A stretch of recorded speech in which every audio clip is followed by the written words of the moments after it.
Hello everyone, आप सभी का स्वागत है हमारे YouTube channel the Twain Bros में। मेरा नाम है देव टैंकुर और आज हम पढ़ेंगे हिस्ट्री का chapter number 7 an imperial capital Vijayanagar. तो विजयनगर है, इसका मैं थोड़ा सा इंट्रोडक्शन आपको दे देता हूँ। ये एक एम्पायर भी था और उसके अंदर एक सिटी भी था। ये चैप्टर में सबसे ज़्यादा मजा आपको इसलिए पढ़ने में आने वाला है क्योंकि ये थोड़ा सा फेमिलियर आपको लगेगा। जैसे कि एक कृष्ण देव राय नाम के एक राजा थे जिनके बारे में आपने बहुत सुना होगा, उनके बारे में हम डिटेल में पढ़ेंगे। तो और भी कुछ मॉन्यूमेंट्स और बिल्डिंग्स और स्ट्रक्चर्स के बारे में हम इस चैप्टर में समझेंगे।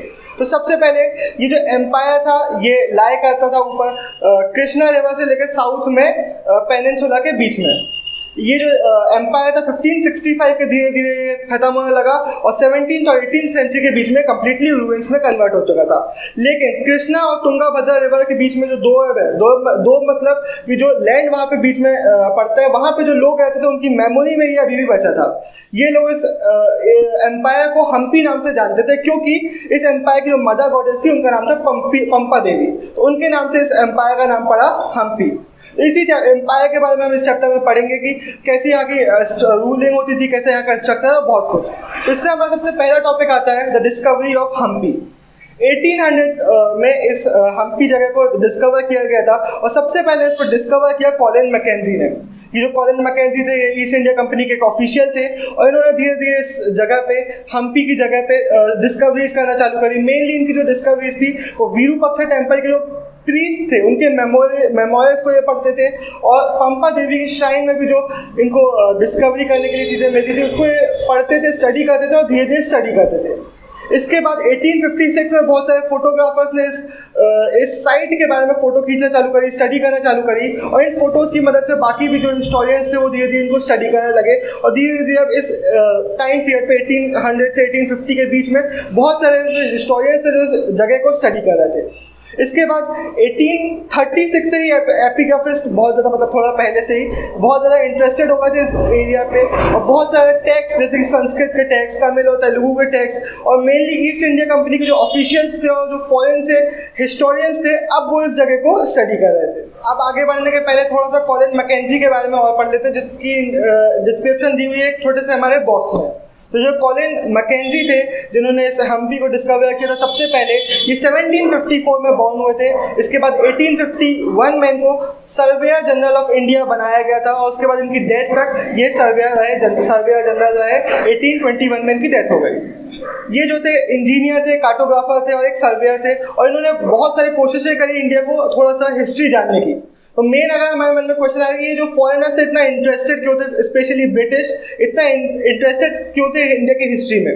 तो एक ही रीज़न था कि इनको हमारे इंडिया में रूल करना था। तो ये चाहते थे कि हम थोड़ा सा रूल करने के पहले इंडिया को समझ पाएँ ताकि हम और इजीली और ज़्यादा बेटर तरीके से रूल कर सकें।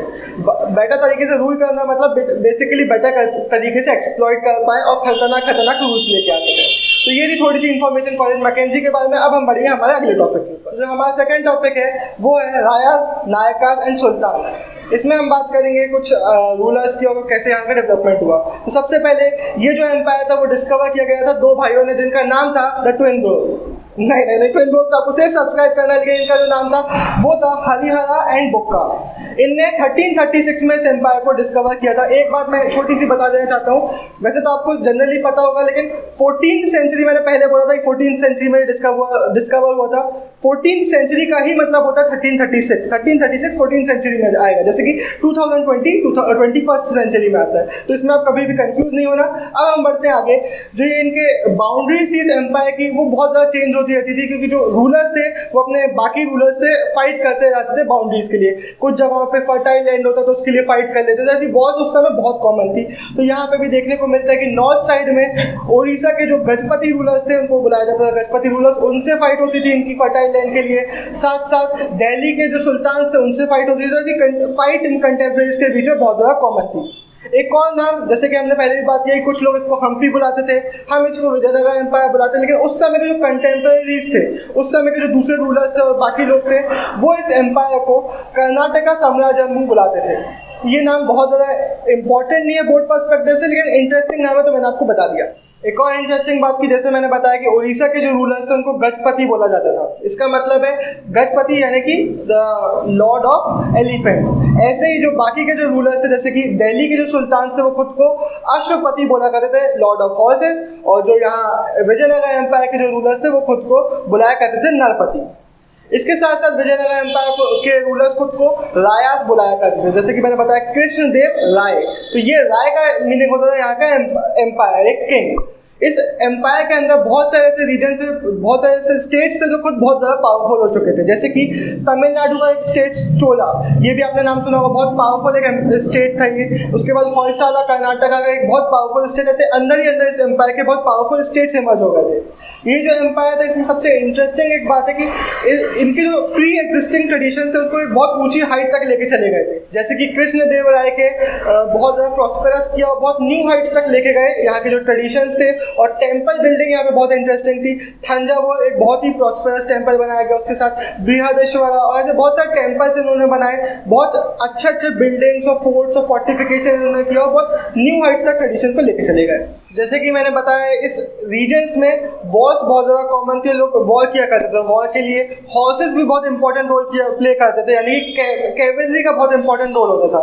कैवेलरी यानी कि हॉर्सेस पे बैठ के लोग लड़ाई किया करते थे, सोल्जर्स। तो इसके लिए सेंट्रल एशिया और अरेबिया से इनके रिलेशंस बहुत इंपॉर्टेंट थे। यहाँ के लोग सेंट्रल एशिया अरेबिया से हॉर्सेस ट्रेड किया करते थे और वहाँ के अरब के जो ट्रेडर्स थे, मर्चेंट्स थे, वो बहुत क्रूशियल रोल प्ले किया करते थे। इसके साथ साथ लोकल जो हॉर्स मर्चेंट्स थे, जिनको ये लोग केदुराई छेत्तीस बुलाते थे, वो भी बहुत एक ट्रेडिंग में पार्ट लिया करते थे और एक्सचेंजेस में बहुत इंपॉर्टेंट रोल प्ले किया करते थे। इसके साथ साथ सबसे बड़ा एक पॉलिटिक्स में चेंज आया 1498 के बाद, क्योंकि 1498 के बाद वेस्ट साइड से पोर्टुगीज आए, वेस्ट कोस्ट से ये लोग पोर्टुगीज यहाँ पे आए और इन लोगों ने बहुत जल्दी एंट्री ले ली यहाँ के पॉलिटिक्स में, क्योंकि ये जो पोर्टुगीज से थोड़े से एडवांस टेक्नोलॉजी यूज़ किया करते। इनके पास मस्केटियर्स थे, यानी कि इनके पास गन्स, जहाँ पे लोग हॉर्सेस के लिए लड़ रहे थे इनके पास मस्केट्स आ गए थे, यानी कि गन्स आ गई थी। तो उनकी जो सुपीरियर टेक्नोलॉजी थी उसके कारण ये लोग बहुत जल्दी इस पॉलिटिक्स के अंदर घुस गए। यहाँ पे एकदम से जो पॉलिटिक्स थे वो चेंज होने लगे। इसके साथ साथ जो हमारा विजयनगर एम्पायर है ये इसके ट्रेडिंग के लिए भी बहुत ज़्यादा जाना जाता था। प्रीशियस स्टोन्स और स्पाइसेस ये लोग बहुत ज़्यादा ट्रेड किया करते थे और जो ट्रेड है ये हमेशा किसी भी एम्पायर के लिए बहुत ज़्यादा इंपॉर्टेंट होता था। जो भी ट्रेड आप करते हो वो बताते हैं कि आपका एम्पायर कितना ज़्यादा प्रॉस्परस है। जैसे कि अगर कोई एक एम्पायर जो बहुत ज़्यादा प्रेशियस ज्वेलरी और स्टोन्स को ट्रेड कर रहा है तो उसका मतलब समझ में आ रहा है कि वहाँ की जो डिमांड कर रहे हैं लोग वो बहुत हाई प्राइस मटीरियल, एक्जॉटिक यानी कि रेयर मटीरियल की डिमांड कर रहे हैं, जिससे उसकी प्रॉस्पेरिटी समझ में आती है। तो इससे भी स्टेट की प्रॉस्पेरिटी बहुत ज़्यादा इफेक्ट होती थी और ट्रेड बहुत ज़्यादा इंपॉर्टेंट था और हमारे विजयनगर एम्पायर में अच्छा भी था। तो अब हमारा एक सब टॉपिक आता है the apogee and the decline of the empire. Apogee मतलब होता है किसी भी चीज़ का क्लाइमैक्स, किसी भी चीज़ का एक एपेक्स पॉइंट, एक टॉप पॉइंट। तो हम पढ़ेंगे इसमें कैसे अलग अलग डायनेस्टीज ने इस एम्पायर को रूल किया। सबसे पहले डायनेस्टी का मतलब क्या होता है। फॉर एग्जांपल एक जगह है जिसको अलग अलग रूलर्स रूल करते हैं, एक अलग लंबे टाइम के पीरियड में बहुत सारे रूलर्स उसको रूल करते हैं। फॉर एग्जांपल कोई राजा है, उसने रूल किया, फिर उसके बेटे ने रूल किया, फिर बेटे ने रूल किया, फिर किसी और राजा ने उसको डिस्प्लेस कर दिया। तो ये जो पूरे एक परिवार की एक रूलिंग थी उसको एक डायनेस्टी बोलते हैं। तो ऐसे ही बहुत सारे डायनेस्टीज ने इस एम्पायर में रूल किया। तो सबसे पहले आता है संगम डायनेस्टी, जिन्होंने इस एम्पायर को रूल किया 1485 तक। फिर इसको एक डिस्प्लेस कर दिया गया एक कमांडर्स के ग्रुप ने, जिसको बोला गया सुलुवा डायनेस्टी, जिन्होंने रूल किया 1503 तक। ये कमांडर्स का ग्रुप था। तो बेसिकली यहाँ पे जो एम्पायर था उसको बहुत सारे रूलिंग एलिट्स ने भी लीड किया और उसके बाद कुछ कमांडर्स भी थे, मिलिट्री कमांडर्स भी थे जो पावर में आए। और इसके बाद हमारी थर्ड डायनेस्टी आती है जिन्होंने इसको डिस्प्लेस किया और नए रूलर्स आए, वो थे तुलुवा डायनेस्टी के। तुलुवा डायनेस्टी बहुत ही एक इंपॉर्टेंट डायनेस्टी है जिसके बारे में हम पढ़ेंगे। 1512 में तुंगाभद्रा और कृष्णा रिवर के बीच का जो लैंड है जिसको बोलते हैं रायचूर दोप का मीनिंग पहले भी बताया है, दो रिवर के बीच का लैंड को बोलते हैं दोप। तो उस पर इन्होंने कब्जा जमा लिया। तो इससे हमें समझ में आता है कि जो वो रायचूर दोप है उससे बहुत सारी हिस्ट्री हमारे सामने आती है विजयनगर एम्पायर के बारे में। हमने उधर के लोगों के बारे में बात करी थी। उसके बाद 1514 में उड़ीसा के रूलर्स के ऊपर इन्होंने अपना कंट्रोल जमा लिया। उसके बाद 1520 में बीजापुर के जो रूलर थे उनसे इन्होंने कुछ फाइट्स करी और वो सारी फाइट्स जीते। ये जो दोनों कंटेम्पररीज थे ये विजयनगर के मेन ओपोनेंट्स थे जिनसे इन्होंने फाइट करी और जीते। तो इससे समझ में आता है कितनी ज़्यादा पावरफुल उनकी आर्मी थी। ये किसकी आर्मी है? हमारे कृष्णदेव राय की आर्मी। इनकी आर्मी बहुत ज़्यादा पावरफुल थी और इन्होंने इस एम्पायर को सबसे ज़्यादा कंसोलिडेट और सबसे ज़्यादा पावरफुल बनाया और बहुत ज़्यादा स्ट्रेच भी किया। इसके बाद इसका मतलब ये नहीं था कि सिर्फ ये वॉर्स ही करते रहे, वॉर्स तो बहुत अच्छी की इन्होंने, लेकिन इसके साथ साथ पीसफुल चीज़ें भी इन्होंने एम्पायर में बहुत ज़्यादा करी और एम्पायर को बहुत ज़्यादा प्रॉस्पेरस बनाया। इनका जो एम्पायर था, इन्होंने साउथ रीजन में बहुत सारे टेम्पल्स बनवाए, उसके साथ साथ जो पहले से टेम्पल बने हुए थे उन पर इन्होंने गोपुराम बनवाए। जिनको गोपुराम का मतलब नहीं पता वो पहले की वीडियोस जाके देखो, हमने सब कवर कर रखा है। गोपुराम बेसिकली अगर मैं शॉर्ट में बताऊं आपको, जो टेम्पल्स होते हैं उनके जो गेटवेज थे उनको बहुत बड़ा बड़ा बनाया करते थे, तो उसको बेसिकली टावर लाइक स्ट्रक्चर्स बना देते थे गेटवे पे, उनको गोपुराम बोला जाता था। तो बहुत सारे गोपुराम्स भी बनवाया, बहुत प्रॉस्पेरस और बहुत बड़े बड़े टेम्पल्स भी इन्होंने उस रीजन में बनवाए। इसके साथ साथ एक इन्होंने हमारे विजयनगर एम्पायर के साथ ही एक रेसिडेंशियल एरिया भी फाउंड किया जिसको बोला जाता है नागालापुरम। तो बेसिकली जितनी भी हम हिस्ट्री पढ़ते हैं इस एम्पायर की, विजयनगर एम्पायर की, उसकी सबसे इंटरेस्टिंग और बहुत ही पावरफुल हिस्ट्री हमें देखने को मिलती है इन्हीं कृष्णदेव राय के पीरियड के बारे में। इन्हीं के पीरियड के बाद जो ये एम्पायर था इसका धीरे धीरे डाउनफॉल आने लगा, जिसके बारे में हम अब पढ़ने वाले। 1529 में जो हमारे मेन रूलर थे कृष्णदेव राय, उनकी डेथ हो गई। उसके बाद मैंने जैसे कि बोला डाउनफॉल आ चुका था। 1542 में हमारी एक लास्ट डायनेस्टी आई, अराविदु डायनेस्टी, जिसने इस एम्पायर को रूल किया और उसके बाद ये धीरे धीरे खत्म होने लगा। राम राय कृष्णदेव राय थे, उन्होंने बहुत सारे लोगों से फाइट करी थी और बैटल वो जीतते थे क्योंकि उनकी जो आर्मी थी वो बहुत ज़्यादा पावरफुल थी। लेकिन उनकी डेथ के बाद ये जो नई डायनेस्टी आई थी उतनी पावरफुल बना नहीं पाई अपनी आर्मी को, और जितने भी ओपोनेंट्स थे अब वो चाहते थे कि इनको वो हराए क्योंकि अब ये जगह खत्म हो चुकी है। तो ऑब्वियसली जो बाकी एम्पायर थे वो एक ग्रुप बना के इनको अटैक करना चाहता था। 1565 में राम राय ने एक बैटल में गए राक्षसी तंगाड़ी में, जिसको तालीकोटा भी, जिस जगह को तालीकोटा भी बोला जाता है, वहाँ पे गोलकुंडा, अहमदनगर और बीजापुर, यहाँ तीनों के रूलर्स एक साथ बैटल में आए इन राम राय की बैटल के आर्मी के अगेंस्ट। राम राय चीफ मिनिस्टर थे इस आर्मी के, इस एम्पायर के, और ऑब्वियसली वो इस बैटल में हार गए, जिसके बाद विजयनगर ऑलमोस्ट खत्म हो गया और धीरे धीरे अपने एंड पे पहुंच गए 17th-18th सेंचुरी के बीच में।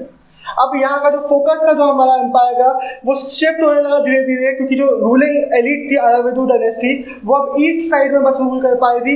एक जगह थी जिसका नाम है पेनुकोंडा, वहाँ पे ये रूल कर रहे थे, और धीरे धीरे दूसरी जगह पे गए चंद्रगिरी, जहाँ पे ये रूल कर रहे थे। उसके बाद ये रूलिंग खत्म हो गई और ये डायनेस्टी और ये एम्पायर खत्म होने लगा। जैसे कि मैंने आपको पहले भी बताया कि या तो इस चैप्टर का सबसे इंटरेस्टिंग पार्ट, जो सबसे इंटरेस्टिंग हिस्ट्री है, वो या तो हमारे कृष्णदेव राय के पीरियड के समय आती है या तो उनके डेथ के बाद। तो वहीं पे एक इंटरेस्टिंग जो पार्ट है वो मैं आपको समझाने वाला हूँ, बहुत इंटरेस्टिंग होने वाला है। सबसे पहले तो कृष्णदेव राय ने भले ही कॉन्सोलेट बहुत ज़्यादा स्ट्रेंथन किया अपने पावर को, अटैक किए दूसरों पे, लेकिन इन्होंने बहुत सारे ऐसे रूलर्स थे जिनको हेल्प करी पावर में आने के लिए। वो एक यवना किंगडम था जिसके वहाँ के रूलर्स को उन्हें हेल्प करी पावर में आने के लिए, और उसमें बहुत प्राइड फील करते थे उसको पावर में लाने के लिए। ऐसे ही भले ही एक इन सभी जितने भी सल्तनत थे उन्होंने ग्रुप बना के इस एम्पायर को डिस्ट्रॉय कर दिया, लेकिन जो बीजापुर के जो सुल्तान थे उन्होंने हेल्प करी थी कई बार विजयनगर के एम्पायर के मेन लीडर कृष्णदेव राय की डेथ के बाद वहाँ पे स्टेबिलिटी लाने के लिए। लेकिन आप सोचोगे आपकी ऐसा क्यों हुआ भाई कि एक तरफ आप बोलो कि लोग एक दूसरे का हेल्प करते हैं, दूसरी तरफ इन्होंने ही अटैक कर दिया। तो वहाँ पे एक ट्रिकी गेम हो गया था। जो हमारे राम राय थे इन्होंने कोशिश करी थी कि दो सुल्तान को बीच में लड़ा देंगे ताकि दोनों का नुकसान हो जाए, ये रूल कर सके, इनकी पावर ज़्यादा बढ़ जाए। तो ये उन दोनों ही रूलर्स को समझ में आ गया, तो उन्होंने उल्टा आपस में एक ग्रुप बना दिया तीनों रूलर्स ने और फिर इन पर अटैक कर दिया। तो ये एक मेन रीज़न था कि क्यों अटैकिंग हुई, वरना जितने भी ये रूलर्स थे ये चाहते नहीं थे एक दूसरे पर अटैक करना। भले ही रिलीजियस डिस्पैरिटीज थी लेकिन एक पीसफुल रिलेशन था इनके बीच में, तो ये एक रीज़न था कि क्यों ये खत्म हुआ एम्पायर। अब हमारा इस टॉपिक का लास्ट सब टॉपिक आता है द रायाज एंड द नायकास। रायाज के बारे में हम पढ़ चुके हैं, रायाज होते थे किंग्स, वो खुद को किंग रायाज बुलाते थे। तो अब आते हैं नायकास। नायकास यानी कि वहाँ के मिलिट्री चीफ्स, जो कि चीफ को, जो कि मिलिट्री को होल्ड करते थे और अपनी एक मिलिट्री बना के चलते थे। अक्सर ये जो चीफ्स होते थे एक जगह से दूसरी जगह रोम किया करते थे, इनके साथ साथ कुछ पीजेंट्स भी चला करते थे। पीजेंट्स क्यों चलते थे कि जहाँ पे भी अच्छी फर्टाइल लैंड मिलेगी वहाँ पे एग्रीकल्चर कर लेंगे। यहाँ पे एक सबसे इम्पोर्टेंट एक सिस्टम आता है जिसका नाम आपको ज़रूर याद रखना ज़रूरी है, एक अमर नायका सिस्टम। ये एक पॉलिटिकल इनोवेशन था, सबसे बड़ा इनोवेशन था जो कहा जाता है इस विजयनगर एम्पायर का, जो यहाँ पे फॉलो होता था। इसको अक्सर दिल्ली के एकता सिस्टम से कंपेयर किया जाता है कि बहुत सिमिलर था, लेकिन आपको याद रखना है कि यहाँ की सबसे बड़ी पॉलिटिकल इनोवेशन में एक क्या थी, इनका अमर नायका सिस्टम। तो इसमें होता क्या था, तो किंग था वो अपने अंडर बहुत सारे लोगों को, पावरफुल लोगों को एक स्टेट दे दिया करता था, यानी कि एक रीजन दे दिया करता था जहाँ पे वो अमर नायक रूल करेगा। तो ऐसे बहुत सारे अमर नायक बनाए जाते थे जो अपनी अपनी मिलिट्री बनाते थे, अपना एक स्टेट बनाते थे जिसको काइंड ऑफ एक स्मॉलर राजा की तरह काम करते थे। उसके अंदर ये टैक्स लिया करते थे लोगों से, और जो भी टैक्स आता था उसका कुछ हिस्सा अपने पास रखते थे और बाकी का हिस्सा किंग को देते थे। तो इससे होता क्या था, जो छोटे छोटे स्टेट्स उनकी एक पावरफुल आर्मी हो जाती थी, वहाँ का एक इम्प्रूव्ड सिस्टम हो जाता था और किंग को भी बेनिफिट मिलता था क्योंकि उसको टैक्स मिलता था। अब जो छोटे अमर नायक है वो इस जो हिस्सा अपने पास रखते थे उससे वो अपनी मिलिट्री बनाते थे और अपना वो उससे अपना काम चलाते थे। और जो किंग था वो जो जितना भी टैक्स उसके पास आता था उससे वो इरिगेशन वर्क करता था, टेम्पल्स बनवाता था, या फिर जो भी उसको एक्टिविटी करनी है वो किया करता था। तो ये बेसिकली एक बहुत अच्छा सिस्टम था जब तक ये एम्पायर अच्छा चल रहा था। इसके बाद बहुत सारी बार ऐसा होता था कि किंग कोशिश करता था कि अपनी डोमिनेंस दिखाए, इसलिए वो एक अमर नायक को अपनी जगह से हटा के दूसरी जगह दे दिया करता था ताकि वो बता पाए कि मैं तुम्हें डोमिनेट कर रहा हूँ। लेकिन जब ये एम्पायर धीरे धीरे कोलैप्स होना चालू हुआ 17th सेंचुरी के बाद, तब यही सिस्टम बहुत बड़ी एक प्रॉब्लम बन गया कि क्यों इतने जल्दी कोलैप्स हो गया। क्या हुआ, पावर, किंग की पावर धीरे धीरे खत्म होने लगी। तो छोटे छोटे किंग्स हैं जो अमर नायक से खुद को पावरफुल करने लगे और कोशिश करने लगे कि अब हम रेबेल करें।